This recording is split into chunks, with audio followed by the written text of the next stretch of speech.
အားလုံးပဲမင်္ဂလာပါတီလိုက်ဖုန်းလူ channel ကိုကြည့်ရှုအားပေးနေတဲ့တူဒီဝါသနာရှင်မိတ်ဆွေများအားလုံးမင်္ဂလာပါလို့နှုတ်ခွန်းဆက်ပါတယ်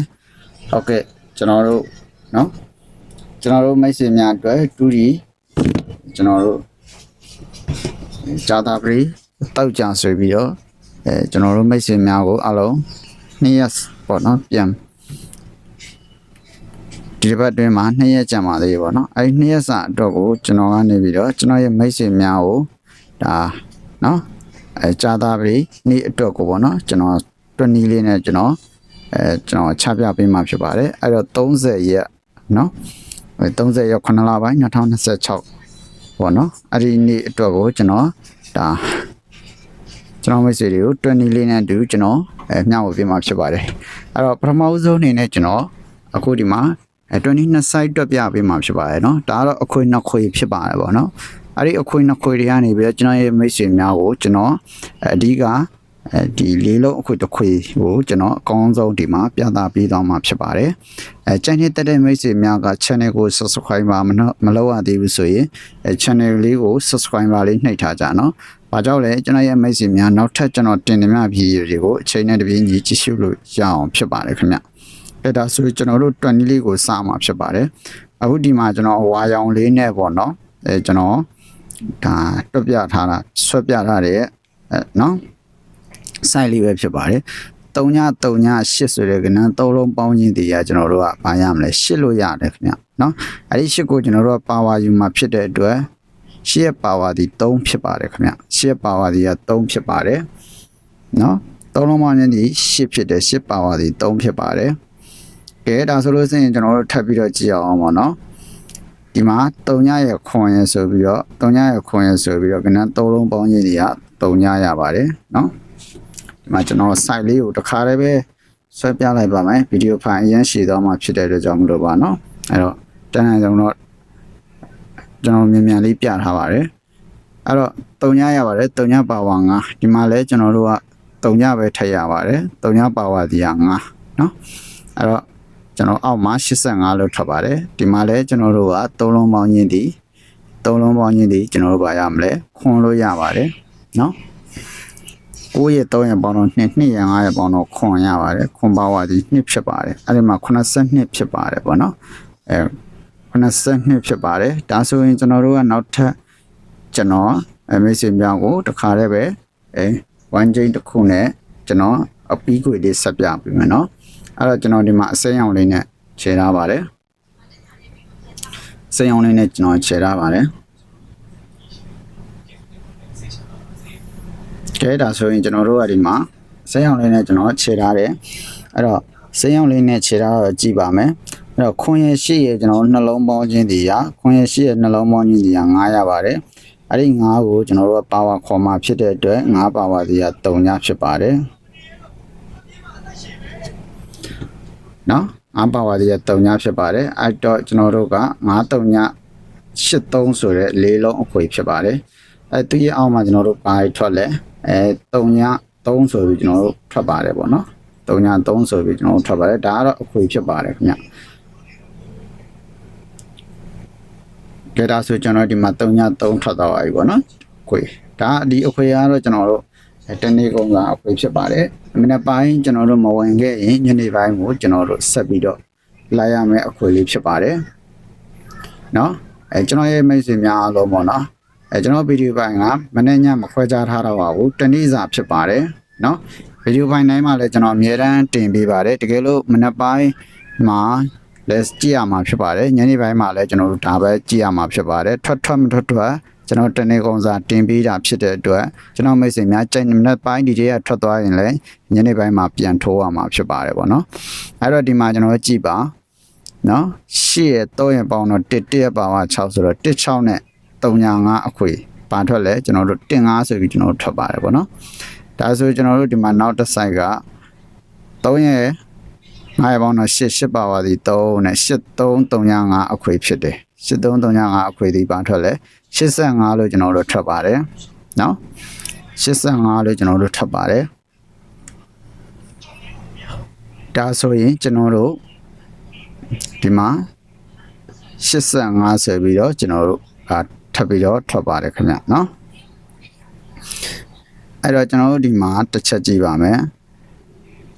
9ပုံတော့3ဘာဝဒီ9တဲ့เนาะအဲ့တော့3 5 9ဆိုတဲ့အခွေဖြစ်ပါတယ်လို့เนาะ3 5 9ဆိုတဲ့အခွေဖြစ်ပါတယ်အဲ့တော့ကျောင်းမိတ်ဆွေများဒါကတော့ကျွန်တော်ရဲ့မိတ်ဆွေတွေကိုကျွန်တော်ဒါမပြသသေးတဲ့အခွေဖြစ်သွားတယ်ပေါ့နော်ဒီလေးလုံးအခွေကတော့ကဲဒါဆိုလို့ရှိရင်ကျွန်တော်အခုဒီမှာထပ်ပြီးတော့ကျွန်တော်ဒီအမြဲတမ်းပေါ့နော်ကျွန်တော်တောက်လျှောက်မှန်နေတဲ့အခွေလေးဒီအခွေလေးကိုတချို့ကြည်ပြီးသားလဲဖြစ်မှာပေါ့နော်မကြည့်ရသေးတဲ့မိတ်ဆွေတွေအတွက်ကလည်းဒါဒီအခွေကတောက်လျှောက်တနေကုန်စားမှန်နေတဲ့တွနီဖြစ်တယ်ယခုကျွန်တော်နောက်ဆုံးပြနေတဲ့တွနီ site ကအခွေဒီဒါသိရှိပြီးသားမိတ်ဆွေများလည်းသိရှိသွားလိုက်မှာပေါ့နော်အပင်ကတော့အရန်ရှည်နေပါပြီเนาะဒါကြောင့်မလို့ကျွန်တော်22ခုပြပေးခြင်းပဲဖြစ်ပါတယ်เนาะဒီ20ကတော့ကျွန်တော်နေကုန်အောင်နေတာဆိုလို့ရှိရင်ကျွန်တော်တို့ဒါ4ချိန်5ချိန်ညကိုဆက်ပြီးတော့ပေးမလားဆိုတော့ကျွန်တော်တို့စောင့်ကြည့်ရမှာဖြစ်တယ်เนาะအဲ့တော့3လုံးပေါင်းချင်းဒီရှေ့နက်ခတ်တဲ့ဒါနက်ခတ်နဲ့သွားတာเนาะဒီ20ကတော့နက်ပါဝါနက်ခတ်တီးတန်းနဲ့ကျွန်တော်22 site ပြပေးရတာဖြစ်ပါတယ်ကဲဒါဆိုရင်ကျွန်တော်တို့69ပေါ့နော်သုံးလုံးပေါင်းချင်းဒီ6ပါဝါ6နက်ခတ်ဒီ9တဲ့နော်ဒါဆိုရင်ကျွန်တော်တို့ကဒီမှာသုံးလုံးပေါင်းချင်းဒီ1ရဲ့နက်ခတ်ဒီ8တဲ့ဒါဆိုရင်ဒီမှာကျွန်တော်တို့ကသုံးလုံးပေါင်းချင်းဒီ3ရဲ့နက်ခတ်ဒီက9တဲ့နော်ကဲဒါဆိုရင်ဒီမှာကျွန်တော်တို့ကသုံးလုံးပေါင်းချင်းဒီကျွန်တော်ပါရမလဲ3ညရပါတယ်နော်8 5ရဲ့ပေါင်းတော့3ကို9နဲ့ပေါင်းတော့3ညနက်ခတ်ဒီ9ဖြစ်ပါတယ်3ညနက်ခတ်ဒီ9ဖြစ်ပါတယ်ဒါတော့နက်ခတ်နဲ့သီးသန့်သွားတဲ့ site ဖြစ်တယ်ပေါ့နော်အဲ့တော့ကျွန်တော်ရဲ့မိတ်ဆွေများကိုကျွန်တော်ဒီမှာနော်20ကရိုးရှင်းစွာနဲ့ပဲကျွန်တော်ပြသပေးလိုက်ပါတယ်ကျွန်တော်ရဲ့မိတ်ဆွေများအားလုံးဒီ20နဲ့လည်းအောင်မြင်ခဲ့ဘူးတွေအများလည်းရှိပါတယ်ပေါ့နော်အဲ့တော့ကျွန်တော်ဒီဟာလေးကတော့အပင်ရှည်ပြီခင်ဗျနော်အပင်ရှည်နေပါပြီအားကြောင့်မလို့ကျွန်တော်22 site ပြန်သားပေးခြင်းပဲဖြစ်ပါတယ်ခမည်းများလေးပဲကျွန်တော်သွားလိုက်မယ်နော်3ရက်9ရက်ပေါင်းတော့2ကို8နဲ့ပေါင်းမှာဖြစ်ပါတယ်ဗောနော်အဲ့လိုမျိုးကဲဒါဆိုဒီမှာ3ည9 3လုံးပေါင်းချင်းဒီ9ရက်နက်ခတ်ဒီ3နဲ့ဒါနက်ခတ်နဲ့ပဲတည်တံ့တွက်တာဖြစ်ပါတယ်နော်နက်ခတ်နဲ့ပဲတည်တံ့တွက်တာဖြစ်တယ်အဲ့တော့9381ဆိုတဲ့အခွေ9381ဆိုတဲ့အခွေမှာကျွန်တော်တို့က58လို့ကြပါတယ်58လို့ကြပါတယ်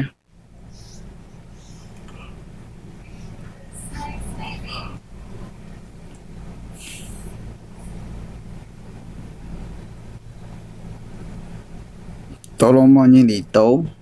3ရဲ့နက်ခတ်ဒီက9ဖြစ်ပါတယ်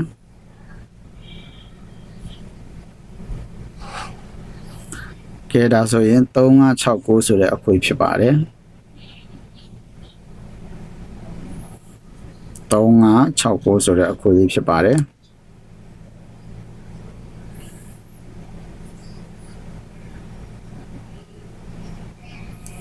ကဲဒါဆိုရင်နောက်တစ်ခွေဆက်ကြည့်အောင်နော်တောင်းလုံးပေါင်းကြီး3ရဲ့နက်ခတ်ဒီလည်း9ပဲဖြစ်ပါတယ်ဒီမှာလည်း3518ဆိုတဲ့အခွေရဖြစ်ပါတယ်ကျွန်တော်တို့အောင်မအောင်ဆက်ကြည့်အောင်အဲ့ဒီမှာကျွန်တော်တို့15လို့ကျွန်တော်ထွက်ထားရနော်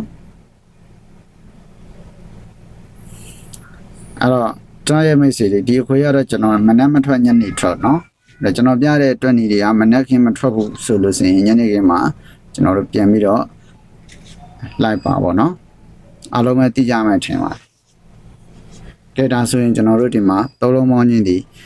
88ရဲ့နက်ခတ်ဒီ1ဆိုတော့8135ဆိုတော့ကျွန်တော်ဘာထွက်လဲ85ဆိုပြီးကျွန်တော်ထွက်တယ်နော်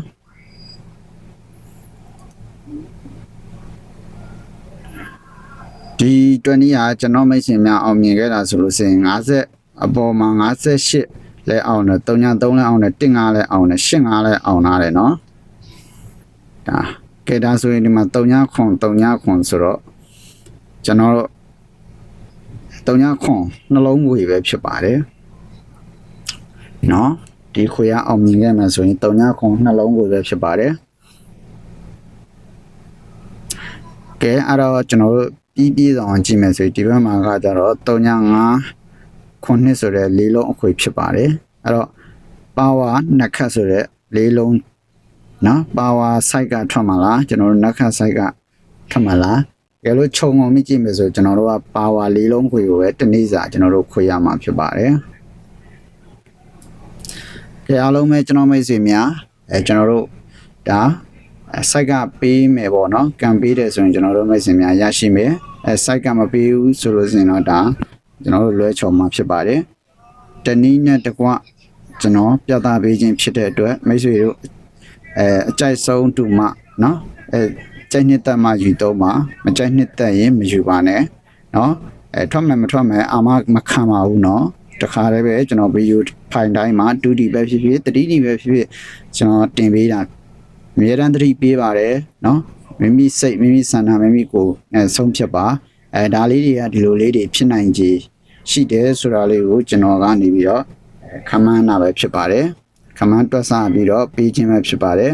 အဲ့တော့တရားရဂိုင်းနှုံးအောင်မြင်မယ်ဆိုတာလည်းပြောလို့မရသလိုတရားရဂိုင်းနှုံးလွဲချော်မယ်ဆိုတာလည်းကျွန်တော်တို့ပြောလို့မရပါဘူးပေါ့နော်အဲ့တော့ကျွန်တော်တို့ကဘာနဲ့သက်ဆိုင်နေလဲဆိုတော့ကံရဉာဏ်ရဝိရိယရတူညီနေတယ်ဆိုရင်ကံကြီးအကျိုးပေါ့နော်ကံတူလို့အကျိုးပေးတယ်ဆိုရင်အကြောင်းထင်မှာဖြစ်ပါတယ်ဒါလေးကိုတူနဲ့တူလက်ခံနားလေသဘောပေါက်စေခြင်းနဲ့ခင်ဗျနော်အားလုံးပဲကျွန်တော်မိတ်ဆွေများကျွန်တော်တို့ဒီနေ့ကတော့ကျွန်တော်တို့ဒါဝါဆိုလာပြည့်နေ့မှာကျွန်တော်တင်ပေးတဲ့အတွက်နည်းလေးပဲဖြစ်တယ်အားလုံးပဲကိုယ်စိတ်နှပြကျမ်းမာချမ်းသာလို့လိုရဆန္ဒများပြည့်ဝပါစေမနေ့ပြန်ကိုကျွန်တော်တို့ကကြောင်းပြန်ဖွင့်တော့မှာဖြစ်ပါတယ်30ရက်နေ့ပေါ့နော်မနေ့ပြန်30ရက်ကျွန်တော်တို့9လပိုင်း2026ဆိုလို့ရှိရင်ဒါကျွန်တော်တို့